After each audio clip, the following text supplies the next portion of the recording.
بتاتے تھے خواب کی 3 قسمیں بیان کی گئی ہے، ایک خواب بیداری، ایک خواب شیطانی، ایک خواب رحمانی۔ اللہ کی طرف سے بشارت پر، تسلی پر کوئی خواب نظر آئے۔ ہمارے شیخی و سندی حضرت مولانا مفتی ظفر علی خان صاحب رحمۃ اللہ علیہ یہ بار بار اس لیے بتاتے ہیں، بعض چمگادڑ کو جس طرح سورج کی روشنی سے اور چمک سے تکلیف ہے، تو ان بزرگان دین کی حیات اور زندگی اور تعلیم اور پیغام سے، اٹھنے سے، بیٹھنے سے، طرز زندگی سے تکلیف ہوتی ہے۔ تو ہم اور زیادہ اس لیے بیان کرتے ہیں تاکہ ان کے دل میں بھی یہ وقار، اہمیت، عزت آئے۔ حضرت مولانا مفتی ظفر علی خان صاحب رحمۃ اللہ فرمانے لگے وفات سے چند ہفتہ پہلے، اور انہوں نے کہا تھا اب میں بالکل تیار بیٹھا ہوا ہوں، اب اللہ کے حضور پیش ہو جاؤں۔ یہ ایسی ہر کوئی نہیں کہتا، 22,000 اولیاء کو خواب میں دیکھنے والے ہیں۔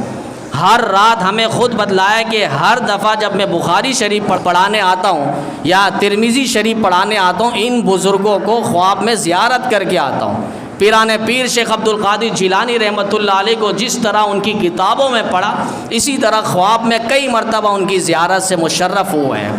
حضرت فرمانے لگے ایک شخص کو میں نے خواب میں دیکھا، وہ دنیا دار تھا، مسجد میں آتا تھا، نماز پڑھتا تھا۔ خواب میں مجھے ان کا انتقال ہو گیا تھا، میں نے خواب میں اس کو دیکھا، تو خواب میں وہ مجھے کہنے لگا صحیح سے کتابیں دیکھ لو اور مجھے عذاب قبر سے بچا لو، کہیں ایسا نہ ہو میری پکڑ ہو جائے، پھر یہ بات ہو کہ تمہارا شاگرد پٹ رہا ہے، یہ تمہارے لیے بھی اچھا نہیں ہے کہ تمہارا شاگرد پٹ رہا ہے۔ شیخ صاحب نے کہا یہ خواب تو میں نے دیکھ لیا، لیکن میرے لیے زیادہ نصیحت ہے۔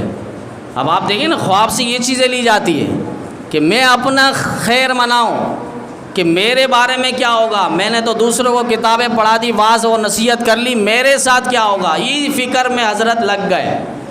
ایک رات خواب میں اللہ تعالیٰ نے قبر کا ایک منظر پیش کیا، اور حضرت شیخ نے فرمایا کہ میں دنیا سے چلا گیا، میری قبر پر لاش اور میت کو رکھ دیا گیا۔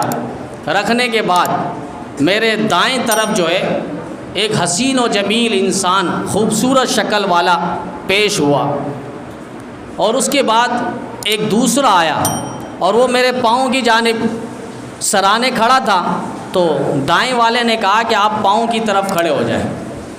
اس کے بعد فرشتے آ گئے، جس طرح حدیث کے اندر ہے، نبی علیہ السلام نے فرمایا کہ مردے کو رکھا جاتا ہے، اس کے بعد 2 فرشتے آتے ہیں اور اس کو بٹھاتے ہیں۔ اب وہ فرشتے آئے کاغذ قلم لے کر، جیسے ہی حضرت سے پوچھنے لگے تو اس ساتھ والے نوجوان خوبصورت، انہوں نے اس سے فائلیں لے لی اور کہا کہ ادھر دو، ساری چیزیں جوابات لکھ کر کہا کہ جاؤ۔ وہ فرشتے چلے گئے۔